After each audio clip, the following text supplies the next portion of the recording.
All right, so we're all going through some type of mental health. We're all going through some type of mental health. And before we got into the episode, I just wanted to speak on that for a second. Whether you're old or young, whether you don't feel like it's really anything serious, it is. It is, and we got to start acknowledging that. So my main premise with this is, if you're going through something mentally, don't sit on it. All right, don't sit on it. Speak about it. Talk to somebody. Okay. If you're a kid, it could be your guidance counselor. Again, that's what they get paid for. Not to just write up paperwork. They get paid to help you with things that you're going through. And if you're an adult, if you're fortunate enough to have the money to do so, go to counseling. Go to counseling. Don't just sit with your feelings. All right, because there's always somebody out here that understands your plight. All right, you're not alone in this.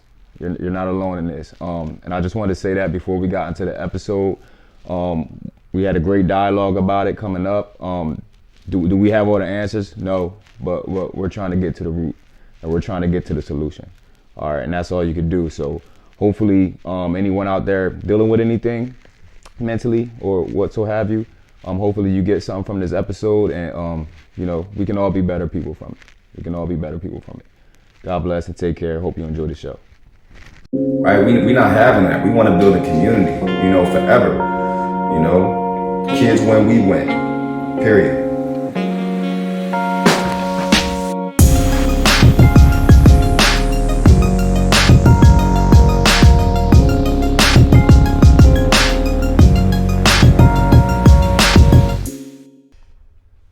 All right, welcome back. Class is in session. Welcome everybody to another episode of A.M.University. I'm your host, Antoine Miller. What episode we on, Wayne? 24. Who wore that number? Kobe Mamba. Oh, I didn't even think about Kobe. I was thinking about like Charlie Woodson or like Marshawn Lynch or somebody like that. Damn, you went to Kobe. That's great. How you doing, Wayne? I'm everything. Ready for the snow? No. So sick of this snow, Distraction. man. Yeah. Distractions. The beautiful Miss Tracey Hall that we got today. How you doing?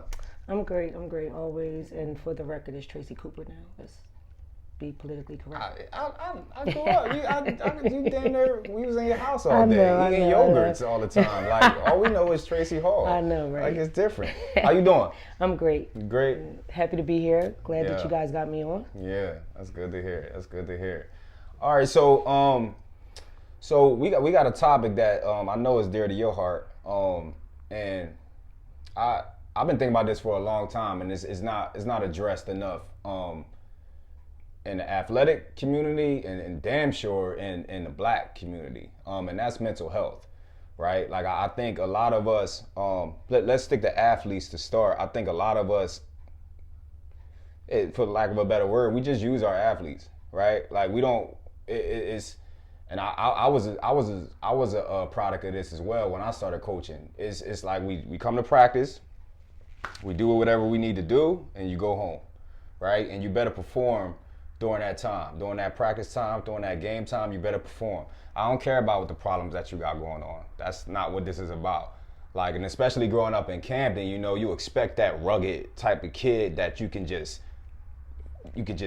beat everything out of them that you need, right? And then we go home, we win championships, and everything is good. But it's another 16 hours in the day, however, that they gotta worry about life, and they gotta worry about, their emotional things that they got going on or whatever like that. And it's still happening today. And it's still happening in 2021 today, So I just wanted to address that to the panel and just go from there. So the first thing I wanted to ask both of you guys is, as a whole, right? Do we pay enough attention to our kids, our athletes, what so have you, as far as mental health? Like, how do y'all feel about that? Well, mental health anyway in our community and our culture is a taboo topic. So to say that a child, a minor, or a young adult may have mental health issues or may have some underlying issues that may not get the best performance out of them, how dare you even talk about that? They're kids, right? They're kids. So what do you mean? That's what it's supposed to be. Yeah, what you mean? Like what do you mean mental health? Like what do you mean? You know what I mean? And we don't deal with it enough with our athletes because We are real athletically charged community. We are athletically charged community. We will put this whole city on the back of an athlete and think they're going to carry us to the promised land. Right.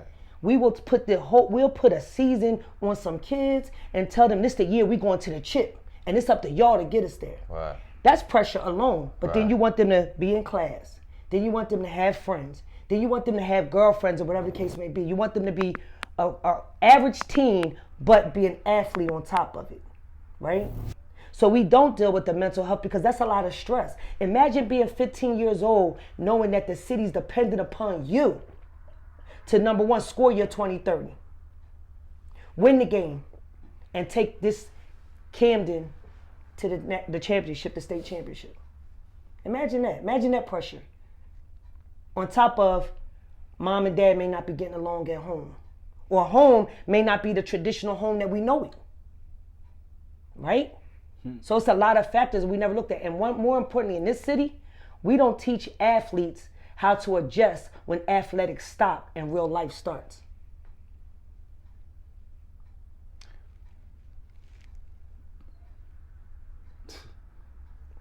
What do you think? Cause, I mean, because drop the mic after that. I mean, because word up. Nah, because I mean, you've been on a high level as far as high school basketball in the city. She saw my come up.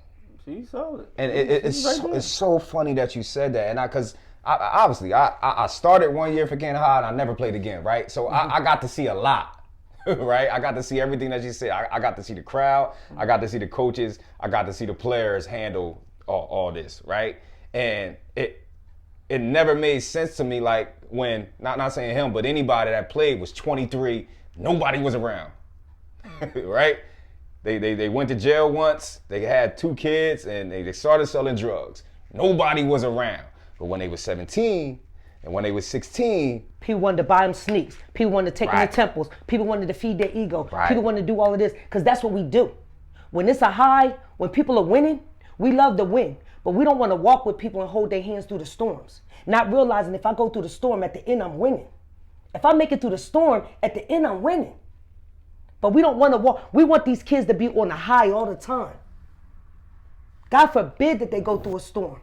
Don't nobody want to hold the umbrella for them, nor let's hold their hand. They want to chalk them off. Let's move on to the next. so let's dig deeper though. Why are these, in your opinion, why you think these people are doing that? 'Cause I got an opinion on that as well, but I want to hear y'all's first. My opinion is deep because a lot of these people, first of all, can't stand in the mirror and look at themselves and realize what's their shortcomings. You got a lot of people that talk about our athletes like all of them started. Like all of them started. Most did. You got people talking about, oh, I was this, that, and third. Like all of them started. Real quick, before you keep going, it's not weird to y'all that I don't know, 38-year-old person, you kind of just said it, gets upset like about a lost high school game and blames that 16-year-old for the whole game. Like kind of what you just said. That's not creepy and like kind of weird. I think it's weird. I think it's weird. I've said it's weird. Now, do I go on different platforms saying it's weird? Absolutely not. Because I'm going to do what I do. I'm going to support these kids on the court and off the court. More importantly, off the court. Because for me, I want educated young black men. I want y'all to not only be athletes, I want y'all to be academically astute athletes. I want y'all to be scholar athletes. You know, growing up, how many times, what your grades like? I ain't asked y'all nothing about how practice was. Hey, how you doing school? You never Why asked, the teacher told me you never that talked about sports. Or I seen you in the hallway. You never talked about sports. I never talked about sports. And I'm an athlete. I'm an ex-athlete, but I never talked about sports because I remember when I was supposed to be here.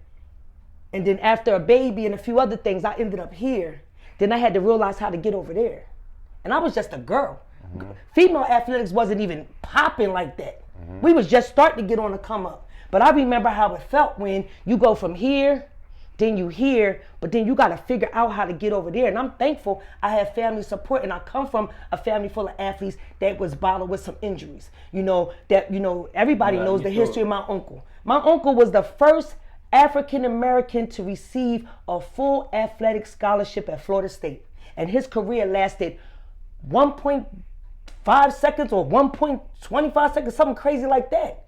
But my family knows how to help you navigate through it. You know what I'm saying? A lot of people, these people are pressuring these kids because they wish they had done X, Y, and Z, or wish they could have went to the next level, or wish they could have done something different. So they put the pressure on the kids. Like, you got a lot of parents that live vicariously through their kids because they haven't dealt with the stuff that went right or wrong in their lives. All mental health stuff. So I try to sympathize with, because this is my theory. Like, I came to this conclusion. I think, like, people in the inner city, and we talking about Camden. I think, like, so during the week, right? I think they're going through all these burdens, right? They don't want to be at their job. They don't want to be in a relationship. They don't really want their life, right? We know how prestigious Camden High is.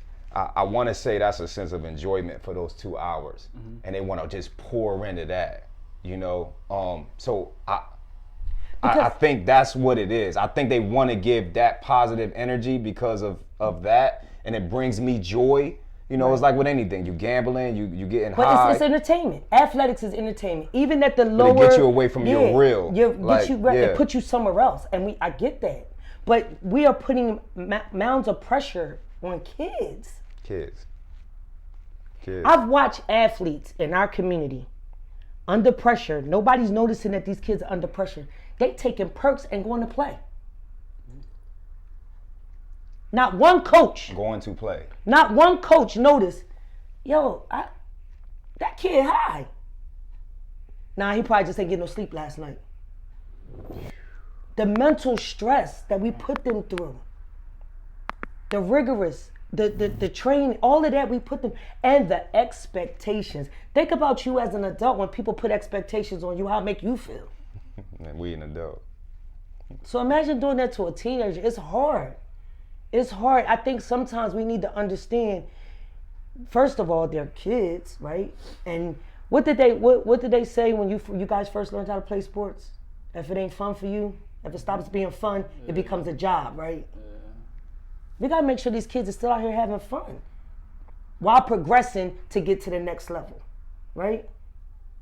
Because I mean, if you break it all the way down, and I'm really curious to see if you agree with me. When you break it all the way down, is it really, when you break it all the way down, is it really about the wins and the losses and what you're doing at that particular moment? Or is it about building your character and having fun? Or no? Because if you disagree, that's fine. It's about that W. Okay, why? That W.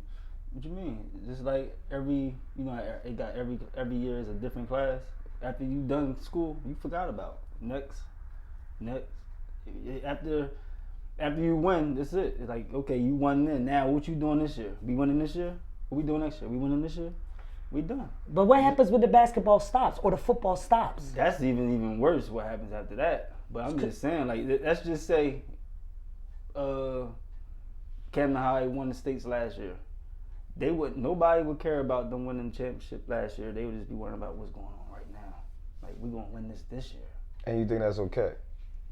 I mean, all right, coming from an athlete that played and that's why I'm was asking in you. it. That's why I'm asking you. It's our normal. You feel me? Because I didn't ask you was when it you your throw normal. when you throw that purple and gold on, that's I didn't ask you was it your normal. I asked, do you think that's okay? I don't know. I can't even think that's fair. that over there. You feel me? Because I was in it, so it's like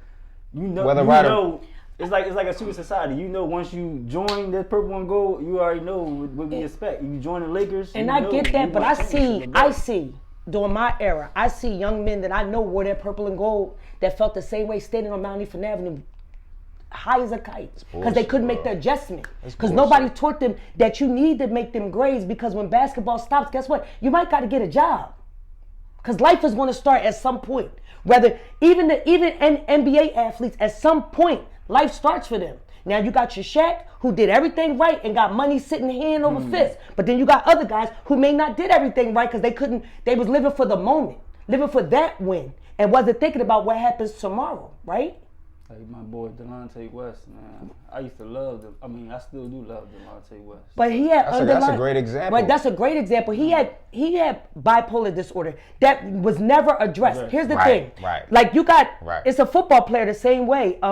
Oh my God, I cannot think of his name. He just now? The football player played for New York Jets was his last team. He came out, he still plays, but he came out for mental health. Brandon Barnett, I forget it. Brandon Marshall. This kid was beating up his girlfriend in high school. Yeah, he was going beating up his girlfriend in college, doing all this crazy stuff because nobody addressed his mental health. They still was allowing him to play.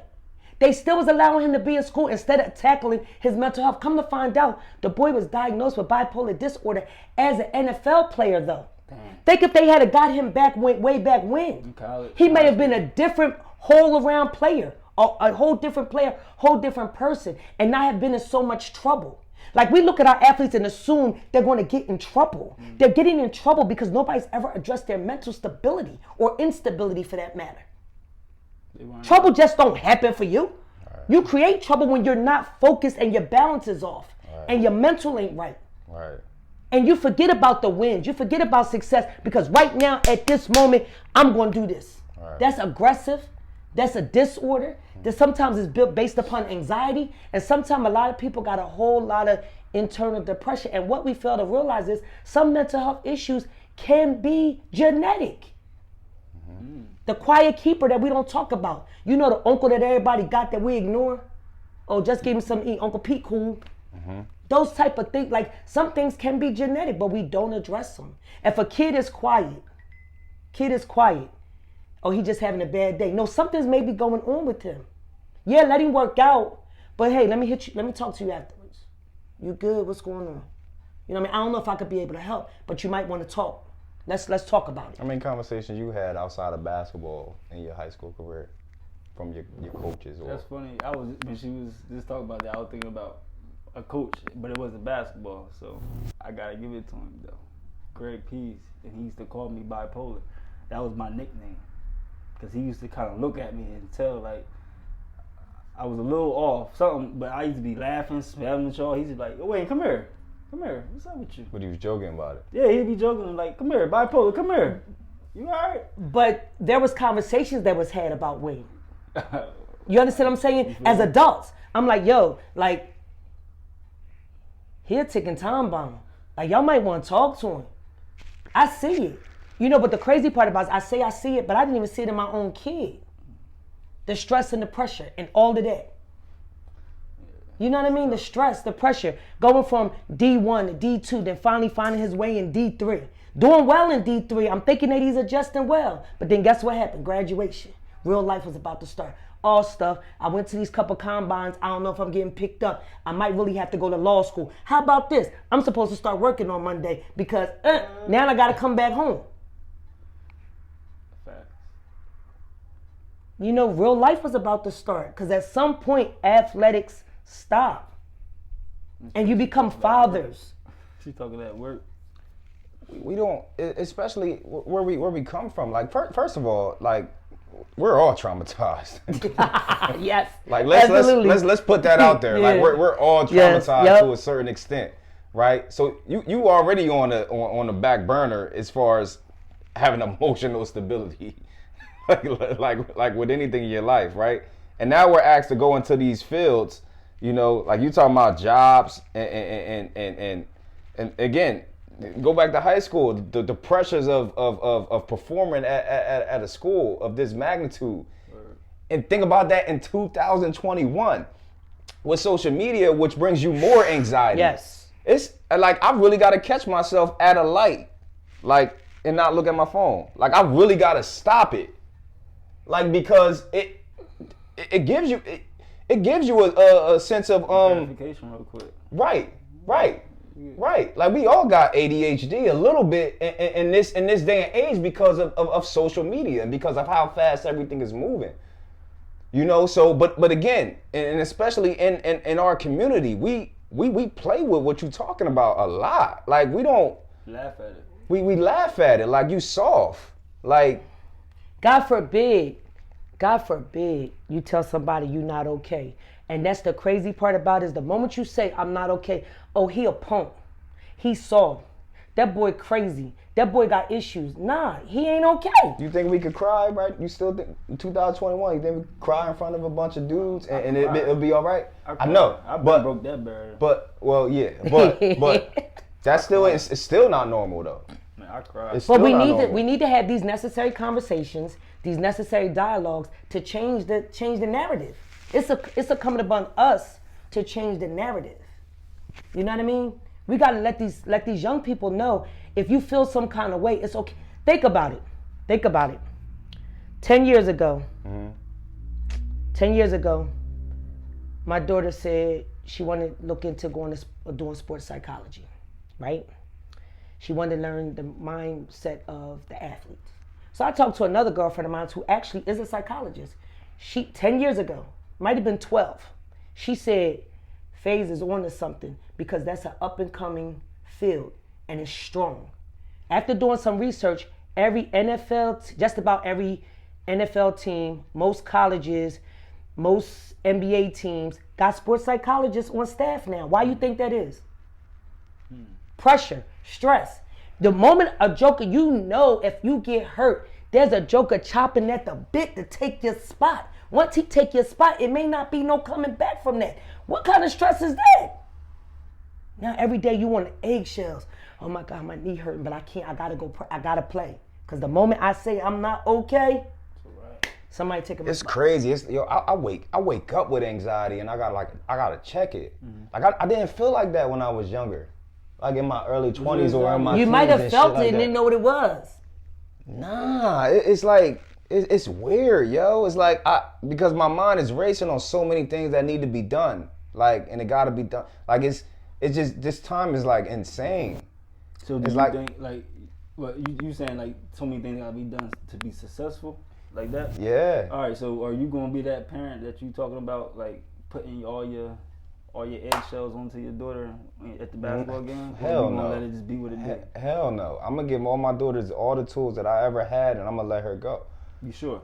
I'm positive. It's I would easier never said be than that. until you see I would never be like Listen. that. I would never be like that because my daughter is her own entity. She's a person away from me, and she got to walk her own path. I remember a coach telling me, "Yo, this is the third summer that your daughter done made it to nationals.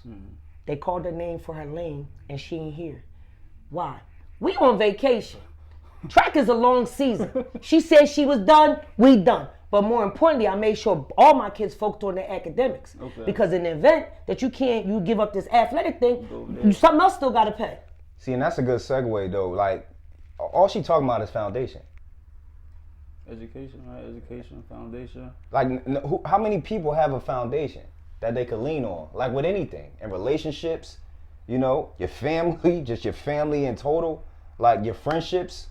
Like, who has a foundation when they still hold you accountable? But I love you. The lack of foundation comes from that. That's what helps the mental health stuff.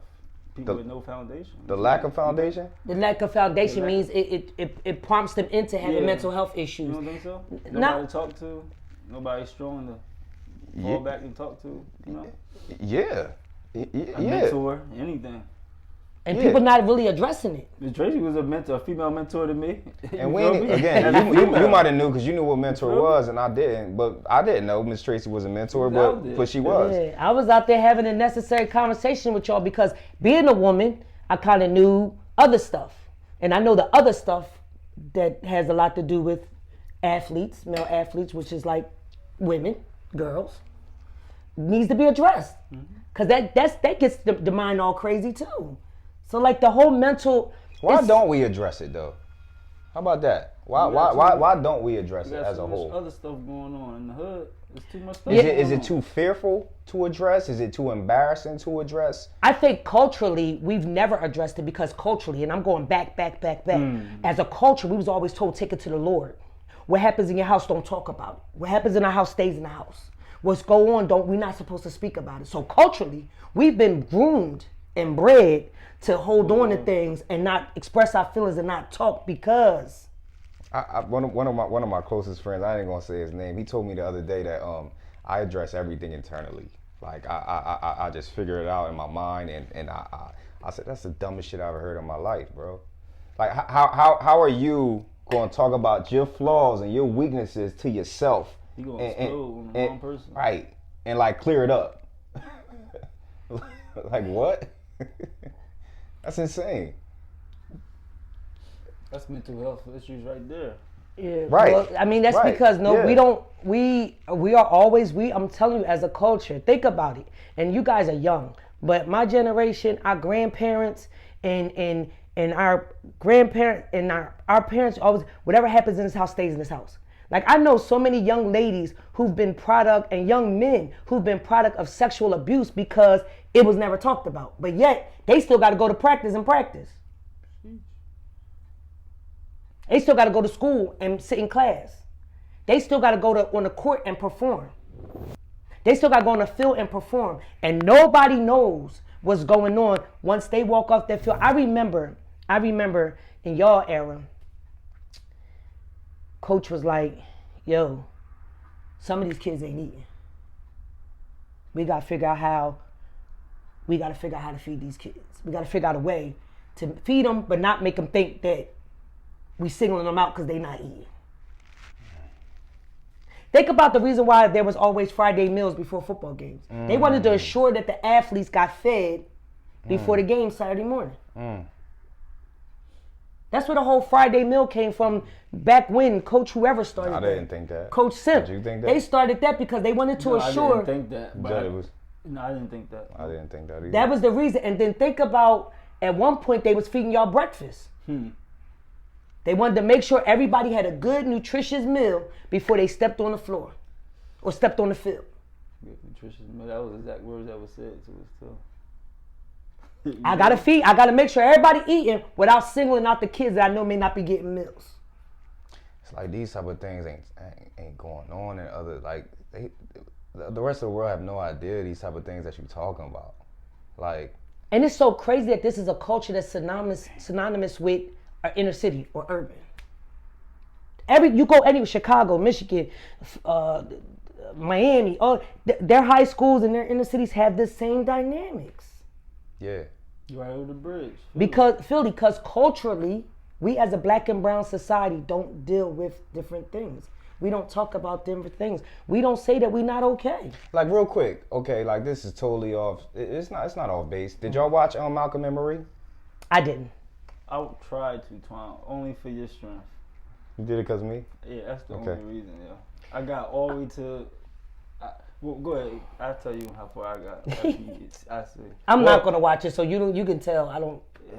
Well, they saying everything we saying, but it's in a relationship form, and they I want to say they did this on purpose. They did it on steroids, like as far as problems that you have within a relationship and within yourself, and you bring it to a relationship, right? Talk about it, yeah. Right? That's what's happening for 2.5 hours. You really watched that whole movie today? I watched the whole movie now, and I think it's a masterpiece. Yeah. I think it's a masterpiece because of again what you're saying. Like, we don't address anything, right? In that whole movie for 2.5 hours, they're addressing, listen to me, Wayne, they're addressing every flaw and every weakness that they have within their self and how they feel towards their partner that you can ever imagine. Very transparent. Right. How many of us can honestly... And then kiss each other after they do it. Right. How many of us can honestly say that we said that to our partner, been 100% honest with everything that we thinking to our partner, to our best friend, to whoever's in our life? 100% transparency. We don't do it because we worry about the repercussions, right? You can talk about the same 16-year-old kid that's he might be labeled soft if he go to this person and say, I'm feeling this way.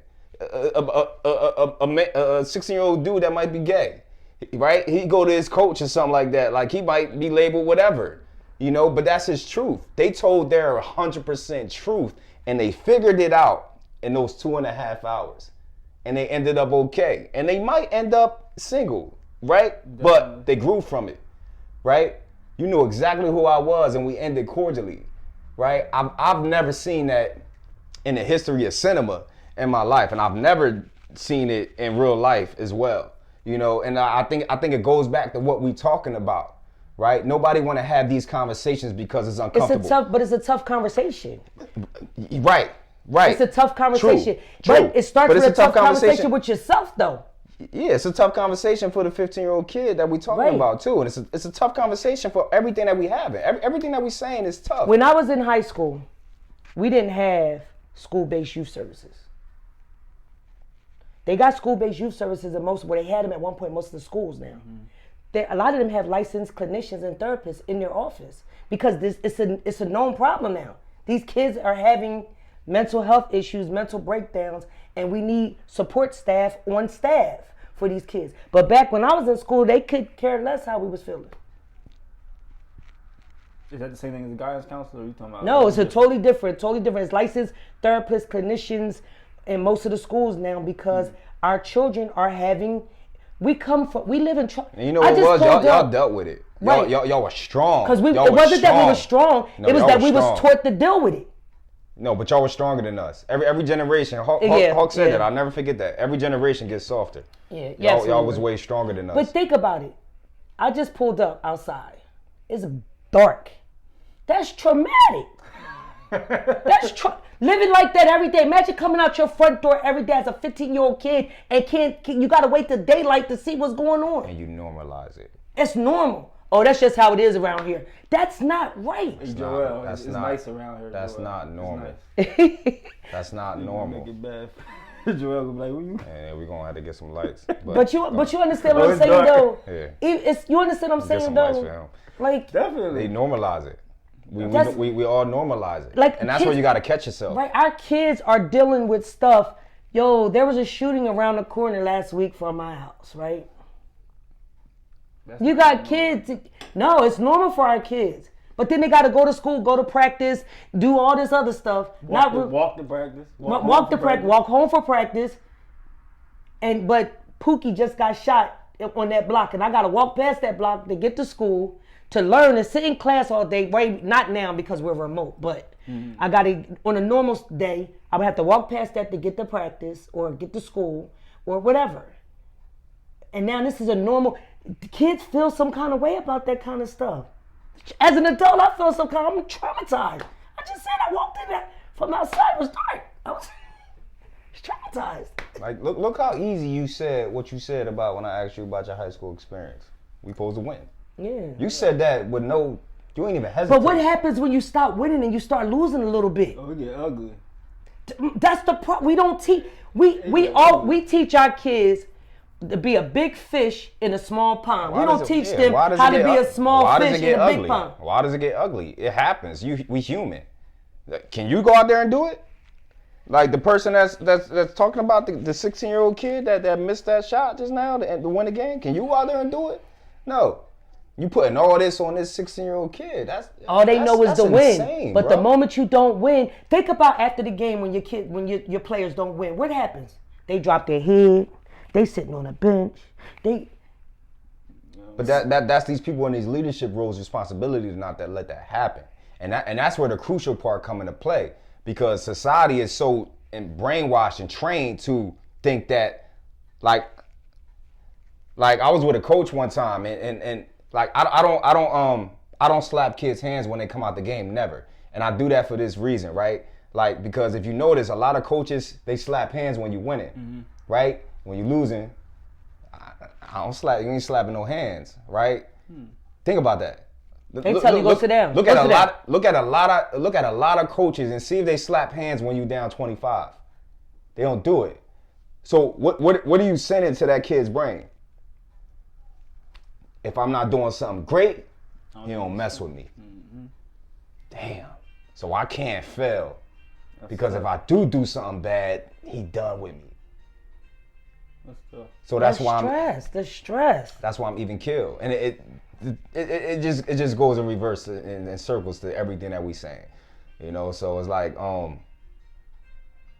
what's the answer? Don't sign up for Camden High if you ain't ready for it. Oh, that was not where we was going with. Hey, you know what? That's not a bad answer. Everybody's not meant to play for Camden High. Right, everybody's not built for it. Everybody's not built for a lot of things, you know, and that's okay. That's not your purpose, you know. But what's the answer in totality? I honestly, I don't know the answer other than creating platforms like this so we can educate and inform the parents, so the parents can start talking to their kids outside of just practicing basketball. Stop living through them. Right. And stop just, it's more to go on in their life than just that. Make them, no, take the trash, just say you ain't, take the trash out. Or like you used to do with your kids. Put your life aside and put your all-in focus on your kids. Because nowadays you see a lot of parents, they living their life still. They like, okay, they got their phone, they upstairs in their room, I'm going out. What happened to going upstairs, sitting on the floor with your child, just saying, what's up? How your day was? My kids might have not liked that though, because I was like... They did, but now you got 2 successful kids, now what? Now all they can say is, my mom was doing this, my mom was crazy. I'd rather them say that than say, I'm out here doing some BS because my mom was never there. I get that, but it's still it's about knowing. But it's about knowing you though. Like I always know for me, I know that I don't care who hears this because I've announced it a million times. I have anxiety issues. I'm my toughest critic. I be depressed. Like I think my body's not good enough. I think like my mental issues. That's just you being a Scorpio. But that could be it. But I was always my worst critic. So I always wanted to assure that my kids had some type of stability emotionally, so they'll never feel like I felt. Mm-hmm. And that was my thing. Mm-hmm. And any kid I come in contact with, I always make y'all feel good about yourself outside of athletics. Right. You know what I mean? Outside of athletics. You know, and when I noticed something wrong, I was always that adult figure in your life that pointed that flaw out. Mm-hmm. Yo, you wild. Mm-hmm. You need to simmer down. Yo, I heard the other day, you might want to fix that. Mm-hmm. And I done came to you a couple times, you and a couple other guys, several times. Listen, I know you don't want to hear from me, but other people are saying we need to fix it. Yeah. And I've always been that accountability person when it came to dealing with, I've always been around the football team because being Greg Pease's partner, he was coaching. And I had, y'all was all out there. I was always around the team, coming to practice, after practice, in the locker room. Same thing with some of the basketball kids. I was always, young men, I was always around them. And the young ladies as well. But my thing is, I was always that adult was going to just peep out what's going on and hold you accountable to, we need to talk. Come past my house. Yep. I've told you as an adult. I seen you one time, Wayne, did I not? I said, come see me. We need to talk. Come see me. Pull up. Word. Because I want people not to feel how I ever felt. When people call my phone, I answer because you know why? When my son called somebody, they didn't pick up. And it was no tomorrow for him. So I answer the phone because I know how it feels when people don't answer the phone when I call them. So I answer the phone when people call me. Because I want to make sure everybody has some type of emotional stability, or at least somebody in their circle that could give them some emotional stability, or even somebody just to listen to them.